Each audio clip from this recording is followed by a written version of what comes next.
Whisk on boxing, gloves and bottles. Talk that real, no script, full throttle. Whiskey on boxing, gloves and the bottles. Talk that real, no script, full throttle. Ramble in the ring where the truth get hostile. Yo, it's the round one intro, pour another flow. Heavy with opinions, yeah, we hit it like a pro. Talking about the world while the bourbon stay cold. Every shot landed got a story untold. Pedro in the corner, Jamie called the play. Mike on the mic, mix the whiskey with the gray. Boxing metaphors while we shadow through the doubt. Every punchline hits when the bottles come out. We gon' boxing, gloves and the bottles. Talk that real, no script, full throttle. Ramble in the ring where the truth get hostile. We the champs of the bar talk, night never calm. What is happening, everybody? Welcome to a Whiskey Unboxing. I'm Whiskey J, and I know I haven't dropped a lot of these episodes. Like I think I've stated on J and B Boxing with B-Ray. The state of boxing for us has been kind of in a flux, and instead of being one of those platforms where we just shit on it and shit on fighters, we decide to, rein it back a little bit and then drop episodes that are more meaningful for you guys. And we thank you guys for the downloads. We thank you guys for still being subscribers, and we thank people that still want to jump on the show. We're slowly getting back into that type of routine where we're going to be dropping these episodes. And in between that, I'll be dropping Whiskey Unboxing, again, talking about what's going on in the state of boxing as it's happening. Instead of waiting for J and B-Ray, I'll be dropping these little episodic episodes once in a while. So obviously this past weekend, Tyson Fury fought, and he got a 7th round stoppage in Thailand on Friday against Maurice Wach. This kind of gives him a step closer to finally making that all-British fight with Anthony Joshua. And then Anthony Joshua gets into a tough predicament in his fucking win on Saturday, where he gets dropped twice in the second round, and then survives and then wins by vicious KO in the second round, which now gets him closer to also making the big all-British fight. Now, the question that everyone wants to know is who's promoting it. Now, I'm not asking that question. I'm just saying this is the question going around. Who's promoting it, and where is this fight being held? Eddie Hearn was interviewed. Eddie Hearn looked kind of like, oh shit, worried that this fight was not going to happen after the first round, but Joshua came back and did it. And Eddie Hearn has stated he's still part of the promotion, but also stated that the fight would be canceled if the fight gets staged outside the UK. So the fight has to stay in the UK. At the end of the day, I don't think there's too much money on the line. They're both name brand fighters. I don't think this fight is not going to be made. This fight will be made. Now, whether it'll be held in the UK is a different question. I agree with Eddie Hearn. I agree with a lot of people that are backing it. This should be an all UK showdown. This shouldn't be staged in Las Vegas. Las Vegas has nothing to do with this. This should be staged at Wembley Stadium, somewhere huge where this belongs for two mega fighters of their stature in that country. It's an all-British fight. This is a fight that's been almost, 10 years in the making. We almost saw it happen. Deontay Wilder intervened by suing Tyson Fury for the third rubber fight, and we never saw it materialize. Obviously, both guys have Usyk as a measuring stick of what they can do. Was I impressed with Tyson Fury's performance? It looked like a sparring session. But you're starting to see some of the wear and tear in Tyson Fury already. I think the hellacious 3-fight wars with Deontay Wilder, his 2 fights against Usyk, those take a lot of stuff out of you, and I think you're starting to see some cracks in him, and he's getting older. Now, I know the old adage in boxing, the older you get, the better you are as a heavyweight.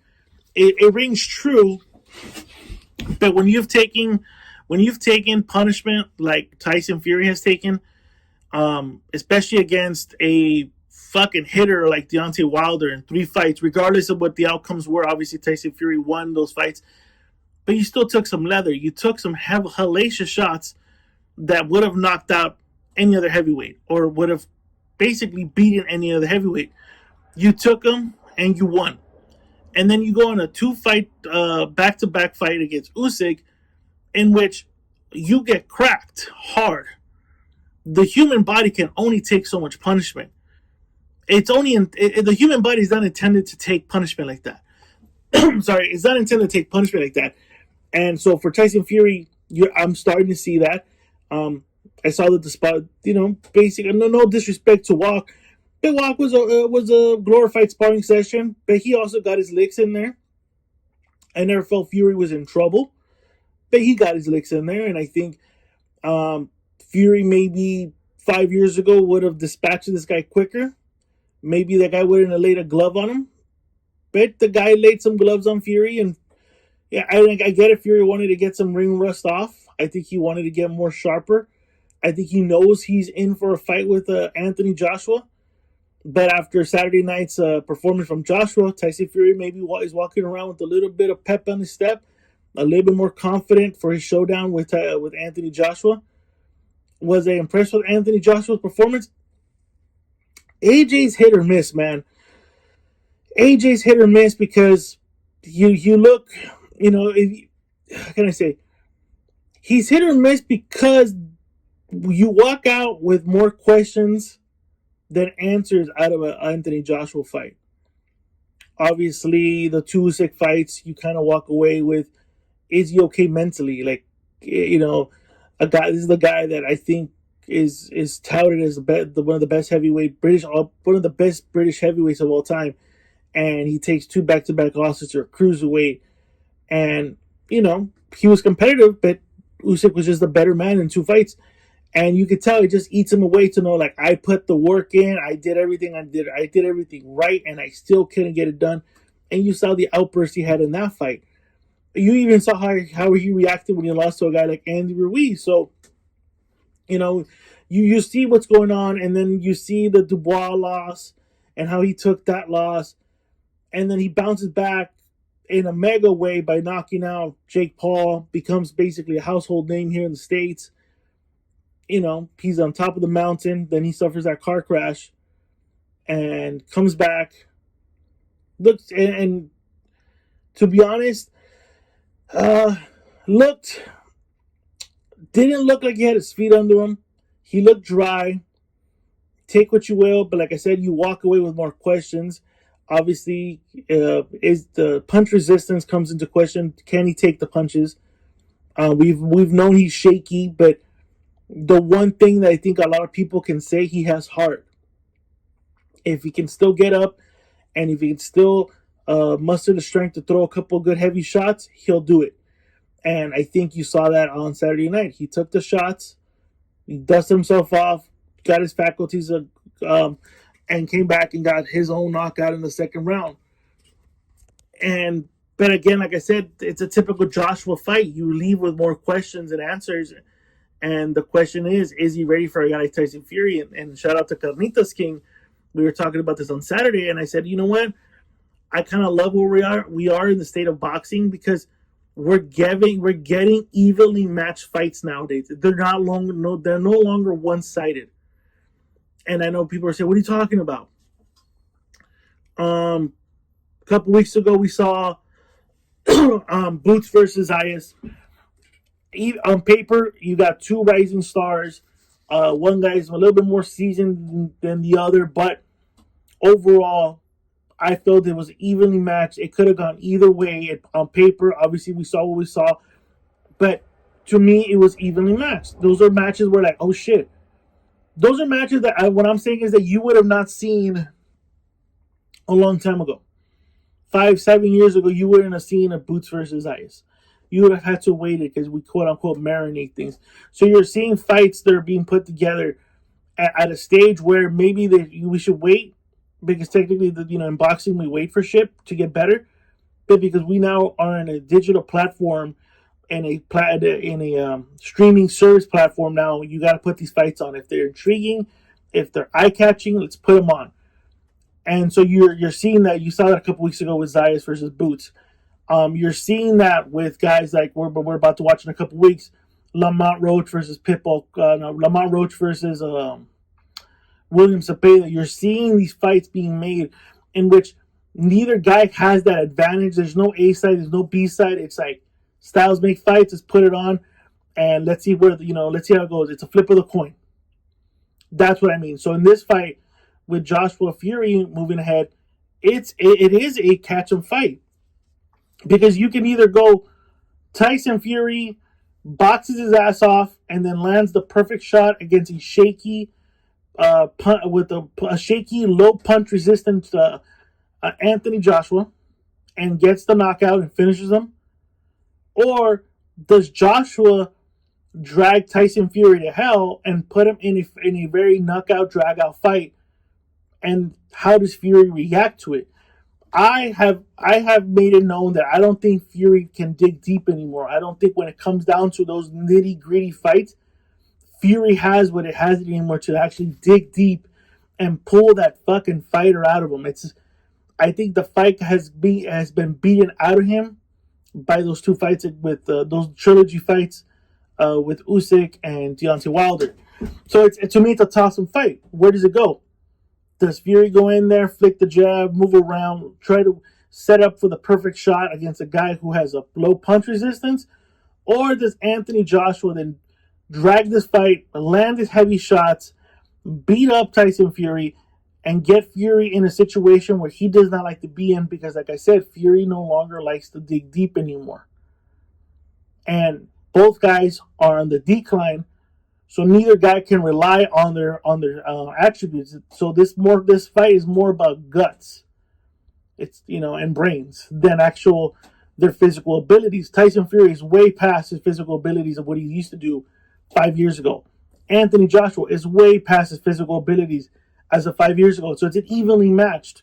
To me, on paper, it's evenly matched. Both guys have flaws. Can both guys pull it off? And it's more about brains than bronze going into this fight. But we'll see as the story develops. I'll give my take on it more and more. But that's kind of where I'm at right now with this when it comes down to this specific fight. All right, moving forward.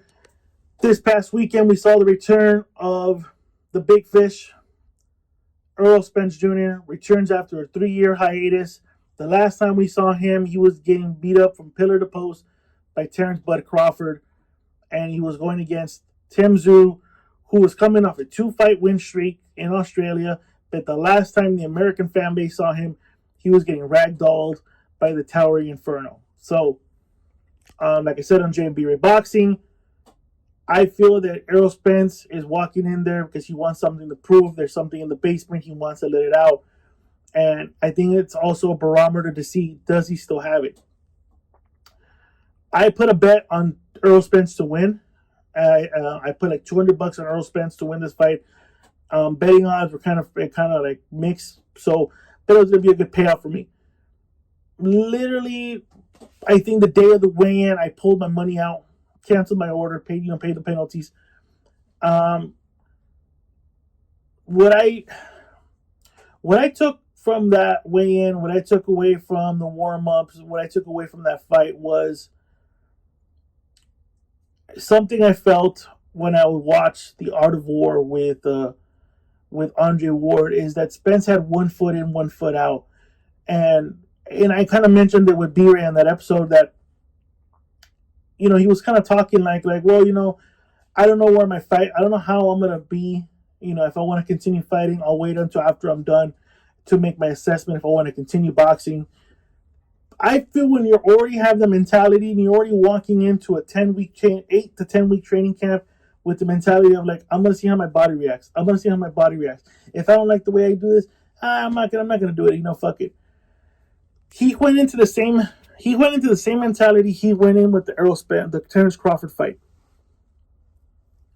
I promised the promoter, I promised the network, promised the fighter, I am gonna compete to the best of my abilities, even though I know I'm not good. But I'm gonna do it because I made a promise. Hopefully those 2 fights don't ruin him mentally further down the road. Because I felt that he looked shaky. He looked like he was pushing shots. He looked unbalanced. He looked like he wasn't taking the shots. He looked like a guy that had been out of the ring for 3 years. He looked it every inch. Father Time caught up to him. He looked like a guy that you can tell his lifestyle prior to the accident caught up to him. This is a guy that life, all his past discretions, even though he's clean now, he's turned the new leaf, he's a better man now, but everything came down on him on those two fights. Kudos to Tim Tszyu. He was able to perform. He was able to do what he needed to do against a very faded shell of his old self. I think Spence had his moments, but Spence never really got his footing. And it felt like he was fighting in quicksand. Like, just Spence did not look comfortable there. And the one thing I can say about Spence, he got balls, he got heart, pulled out a 12-round decision loss, but this could have gone south in so many ways. Maybe this is the way he wanted to go. At least he put up a fight. He put up a valiant fight. Compared to the other one, where like it was just like, dude, there's nothing you can do. There's nothing. Anytime you try, you're just getting fucking clipped. Here is like, okay, you were getting clipped, but there were moments you saw moments of the big fish. You saw moments of Errol Spence come out. Few and far in between, but you saw moments. Obviously, after the fight, he announced his retirement. I saw the interview. He said that he felt sore after 12 rounds, and that's when he knew, like, you know what, I'm done. And like I said right now earlier, I think he was already kind of walking in with the mentality of like, I'm probably gonna retire. I just don't want my last fight be the Terence Crawford fight. For Tim Tszyu, he puts himself as a major player in the junior welterweight, super welterweight and middleweight division at the moment. I think at this moment, I know Oscar De La Hoya said that he was looking at the winner of this fight. You could do Vergil Ortiz versus Tim Tszyu. I think obviously Boots is probably going to move on and try to unify and try to get the other big fights with Fundora for Undisputed. I think he's going to try to get a belt. I think if you're Vergil Ortiz, you don't sit there and wait. If you and Oscar are in good terms, get Tim Tszyu. Tim Tszyu is coming off the Errol Spence win. They're all under the same streaming service, so it makes it easy for this fight to be made. And it's a good style matchup for Vergil Ortiz to make his comeback after, again, a long layoff after having a dispute with Oscar. So Tim Tszyu has a dancing partner. If not, move up to middleweight. Middleweight's open. It's open right now for someone to take over, especially with Janovic testing positive and Adames. Who knows if he's going to stay in middleweight or move to super middleweight? He's up in the air. And then you got Lara, the dark horse, who his last two fights he hasn't entertained us, because he wasn't getting those knockouts anymore. But he's still there. He still causes problems for anybody. So the middleweight division is there.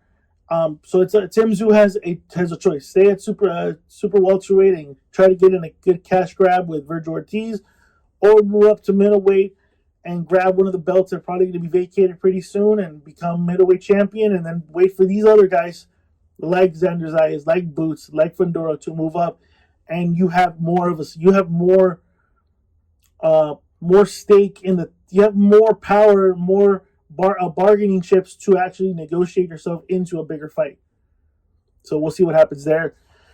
And then for Spence, a great career. I can say good, but I think a great career. I think he fought a who's who of the welterweight division. I think overall, good resume. Sean Porter, Danny Garcia, Ugas, Kell Brook, who else? Mikey Garcia, Terence Bud Crawford. Like he has a good resume. He reigned as welterweight champion for a good while. Obviously, we never got to see the Thurman fight. I always felt that was more based on pettiness because of how Thurman was acting when he had his reign of terror. But I think Errol Spence will probably be remembered as a very tough fighter who led a very bad lifestyle, had some situations happen to him, came back, showed us that he could face adversity, and basically sparked the reign of Terence Crawford. And talking about Terence Crawford, and I'm probably going to end this after this, Not a good look for Terrence Crawford on Saturday night.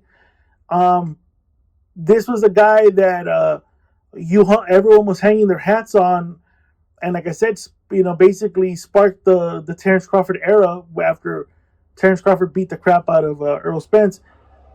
He basically built his empire on the bones of Errol Spence. So for Terrence Crawford and his legacy, he needed Errol Spence to come back, look sensational. So then the win looks even way better than it did last time. Than what it does, because to be honest, the win against Errol Spence doesn't look that good, especially with the development that he had bruised ribs. He wasn't sparring. The training camp was horrendous. Now, not taking away, I mean, Terrence Crawford, hell of a talent, but his wins are sour milk. All his wins, his resume is sour milk. Comment below, debate me on that. But his wins are sour milk. You look at all his wins, like Sean Porter, Kell Brook, who else? Freaking, even the Canelo. He has to bank on Canelo to look good in October against Mbili to at least validate the resume. Because that's even the thing, even Mean Machine, and that's all on, and it's all on Terrence Crawford too. And this is kind of crazy because a professional wrestler, Paul Heyman, said the mistake that people do is you want to downplay your opponent, but then you want all the accolades behind it. You want to downplay the opponent as a shitty opponent, but then when you win, you want all the accolades, you want all the accomplishments based around it. Terrence Crawford has gone on the record saying his toughest fight is Mean Machine and Gamboa, even though Sean Porter, Errol Spence, all these other fighters gave him a good fight, but you downplayed everyone else. So in return, the fans and the critics have downplayed your resume then. And that's the situation here. In this part, I give you credit. You beat Errol Spence. You got to the fight. But the context is you took forever. You've stalled over money, which you rightfully deserved. But you stalled, didn't fight anybody meaningful in between, while the other guy took the longer route, in which he should have been doing the opposite. He should have been doing what you were doing, taking the easier opposition, waiting for this big fight. But he took the Danny Garcias, the Ugases, the Sean Porters of the world, where you were fighting Mean Machines, David Benavidez, or Jose Benavidez's of the world, and Kell Brooks on your road to undisputed. You look at the diverging paths of both of these fighters, and again, that's why I say Errol Spence's career is a little, even though short-lived welterweight reign, far better resume, far better fight schedule than, quote-unquote, the great Terrence Crawford. Comment below, debate me on it. If I'm wrong, I'm wrong, but I'd like to get you guys' take on it. What happens now? We wait. I think the next big fight is in September, which is Ryan Garcia and Conor Benn. Oh shit! Before I forget, this last night, Barango won, and a very good fight. He was composed. He was picking his shots, and I think he looked great in his homecoming fight, his first fight back since his loss to Shiraz, who also won this past weekend as well, and a very lackluster performance, but a W is a W. But Barango won in a very crowd-pleasing style in ZUFFA Boxing's first event in New York City. He did good. Richards and Hitchinson won as well.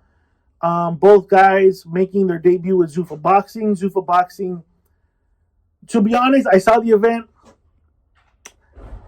If Dana White really wants to make an impact in ZUFFA Boxing, you got the players, you got the commentating team, you got the all-star commentating team, you're starting to build a roster with superstars.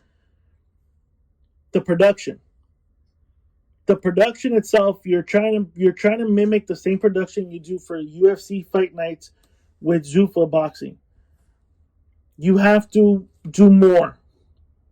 Boxing is a showman sport. It's a very character-driven showman sport. Allow the fighters to express themselves, just like you allow the commentators to express themselves and talk all this stuff.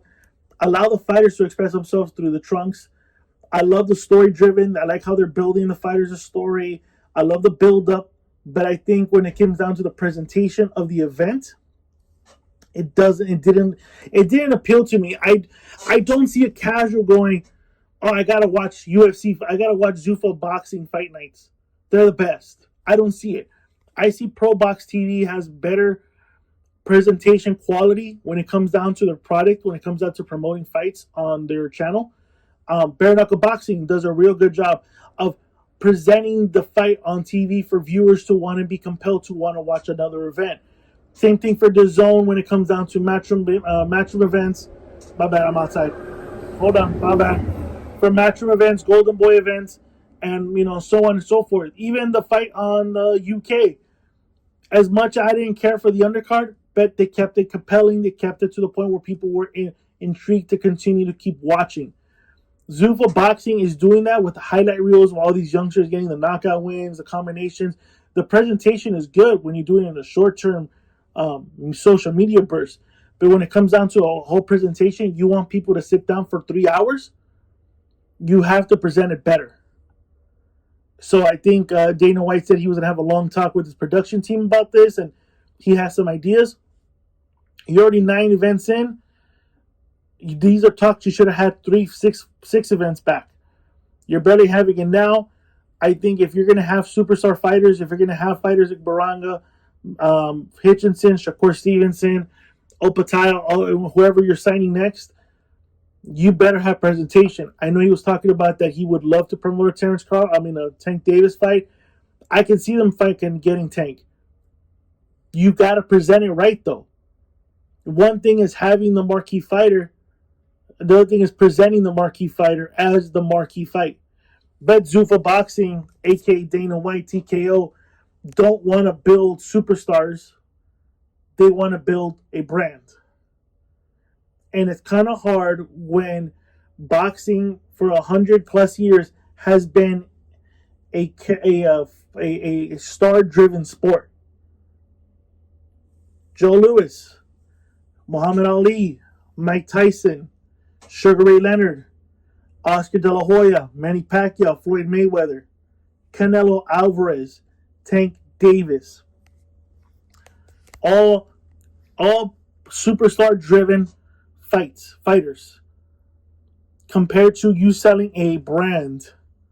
You're trying to sell Zuffa as a brand instead of building superstars behind it. And I get it. You guys learned your mistake by building Conor McGregor, and he became bigger than the organization. So he had say at how much he makes. He has say on who he fights, and you're trying to avoid that. And that's what's made you guys successful in the UFC and MMA platform, is downsizing the superstar value, and then you guys put the price on the market. Boxing is the other way around. The market value of the superstar dictates how much he's going to make, not you tell him what he's worth. Obviously, some people will believe they're worth more than what they're supposed to when they have numbers, when they have a track record. Boxing is that kind of sport where you have superstar fighters, and I just named them all off, who named what they were worth and named the market, and were all naming the market value of the sport. So that's my take. Let me know what you guys think. Again, this is a short episode. I appreciate you guys. I'm going to release this right now on YouTube and all major platforms. I apologize for the audio. I am recording outside right now. I am working. I was just waiting for a customer to open up so I can go service them. But enjoy the rest of your day. I'll see if I can drop another episode this week. At least try to drop 2. But tune in to a new episode of Ramble Cinema this week, a new episode of Geek In, Geek Out, and then tune into the latest episode of Rambling Alcoholics, out right now on all major platforms. I'm out.